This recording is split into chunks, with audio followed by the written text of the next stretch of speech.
December 14th, 2018. London, the city that never sleeps.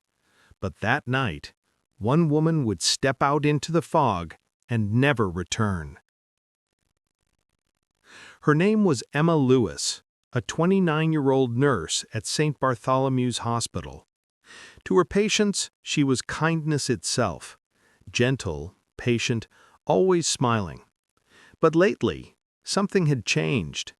She'd been distracted, quiet, checking her phone again and again as if waiting for a message that never came. When her friend asked what was wrong, she only said, "It's complicated." At 11:40 p.m., CCTV cameras caught Emma leaving the hospital's side gate. A black coat, a blue shoulder bag. The street glistened from rain. She walked quickly, head down, as if someone might be waiting. That was the last moment anyone ever saw her alive. The next morning, her wife, Hannah, called the police. Emma hadn't come home. Her phone was off, her GPS disabled. No messages, no trace. "Maybe she just needed space," the officers said. "She'll be back."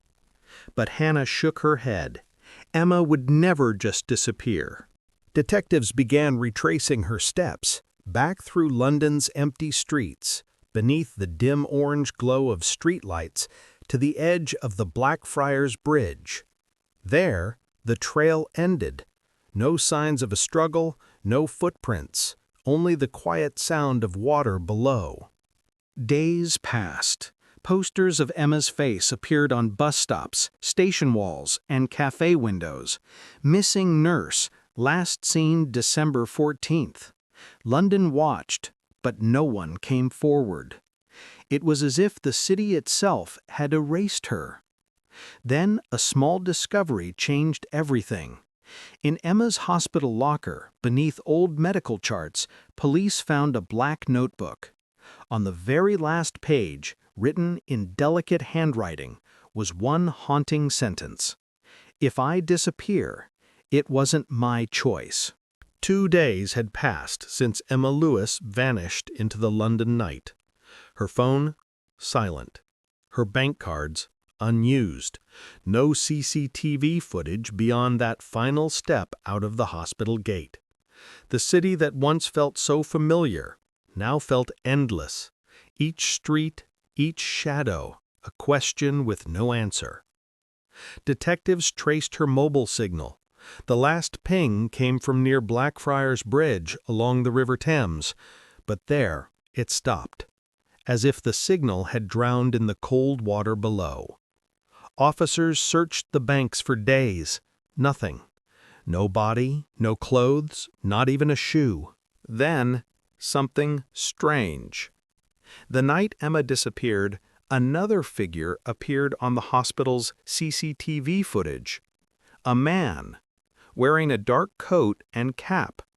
He lingered near the exit, just minutes after Emma left.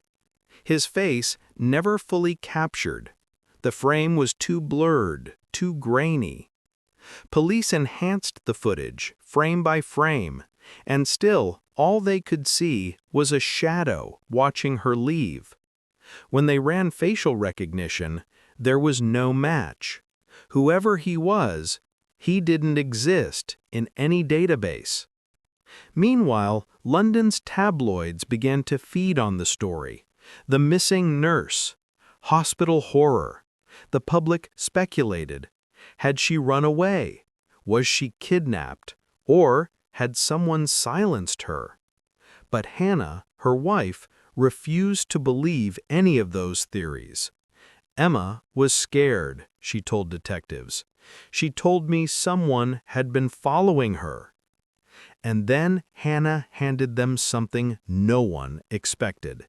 Inside Emma's nightstand at home was a small hidden envelope. Inside, a note, a list of names, all doctors from the same hospital, and at the bottom, one name circled in red ink: Dr. Luke Harris. When detectives questioned Dr. Harris, he was calm. Too calm. He said they were just colleagues. He hadn't seen Emma outside of work. She left her shift, that's all I know, he said. But in his car, they found something. A broken metal clip, matching the missing piece from Emma's blue shoulder bag. Still, it wasn't enough to charge him. The evidence was circumstantial. Harris walked free. Weeks turned into months. The investigation slowed. For the press, the case was fading. But Hannah never stopped searching. One evening, she returned to the riverbank, holding Emma's picture. The wind howled through the bridge arches. The water shimmered under dim streetlights. She whispered, "Where are you, Emma?" And somewhere beneath the fog, a new clue waited, something the police had missed. By early 2019, the investigation into Emma Lewis's disappearance had reached a dead end. The press had moved on. But one detective, Jonathan Moore, refused to let it go. He reopened the case files, going line by line, evidence by evidence, and what he found didn't add up. The timeline of Emma's last night was full of contradictions. Several witnesses said they saw her walking toward the main road, yet CCTV placed her heading toward the river. And then there were the phone records, calls made after she'd supposedly vanished. Someone had used her SIM card for 2 more hours that night. But where and who? Detective Moore turned his attention to Dr. Luke Harris, the last man Emma had circled in her hidden list. When Moore interviewed him again, Harris was confident. Too confident. Emma was troubled, he said. She was under pressure. Maybe she just ran away. But when investigators searched Harris's apartment, they made a chilling discovery. Hidden behind a stack of medical journals was a drawer full of personal belongings that weren't his. A silver bracelet, a photograph of Emma smiling in her nurse's uniform, and a folded note with her handwriting. "Stop calling me. This has to end." For Detective Moore, that was enough to act.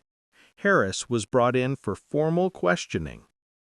Under the harsh fluorescent lights of the interview room, his hands trembled slightly, but his voice didn't. "Those things?" he said. "She left them in my office. We were friends." "And the note?" "We argued, but that doesn't make me a killer." The problem was, every time Moore got close, the evidence dissolved. Fingerprints smudged, CCTV missing. It was as if someone had been cleaning up the trail deliberately. Then came a new witness, an elderly woman living near the riverbank. She told detectives she'd heard a woman screaming the night Emma disappeared. It was brief, she said. One scream, then silence. But the sound came from the water. Search teams were sent again. The Thames was dredged for weeks. And finally, something surfaced. A fragment of bone, a wrist bone, no larger than a coin. Forensic testing confirmed it. Emma Lewis. The case shifted from missing person to homicide. But the question remained, who killed her? Harris denied everything. No one else had motive. And the river, it had washed away all other evidence. But Detective Moore had one final lead, a detail everyone else had missed. The security footage that night, the blurred figure on camera, wasn't wearing a cap at all. It was a man with surgical scrubs and a hospital ID clipped to his coat. By 2021, 4 years after Emma Lewis vanished, the case was barely alive. Files were collecting dust. The city had moved on. But Detective Jonathan Moore hadn't.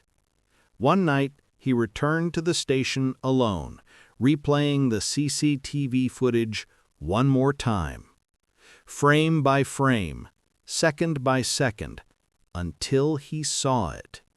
A reflection in the window of a parked car beside the hospital gate. The reflection of a man's face, and on his jacket, a hospital ID badge. The name, Luke Harris. Harris was arrested 2 days later. When detectives entered his home, they found evidence hidden behind the wall paneling, a torn nurse's uniform, a single earring, and Emma's missing phone. The device was damaged, but its data survived. In its memory was an audio recording, the last thing Emma ever recorded. "Please, Luke, just leave me alone." "You said you loved me," he replied. "Not like this. I'm scared of you." "Don't make me the bad guy." Then a scream, the sound of rushing water. Silence. The recording lasted 17 seconds. That was all it took to prove everything. During his trial, Harris confessed. He admitted to meeting Emma that night by the Thames. They argued. He pushed her. She fell, hit her head, and slipped into the water. Instead of calling for help, he ran. He destroyed her phone, burned her belongings, and told himself she'd just disappeared. On September 12, 2021, Dr. Luke Harris was sentenced to 20 years in prison for the manslaughter of Emma Lewis.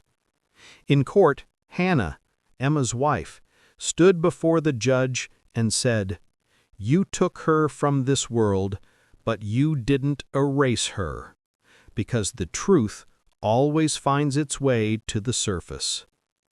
And when the verdict was read, outside the courthouse, rain began to fall, soft, steady, as if London itself was finally exhaling.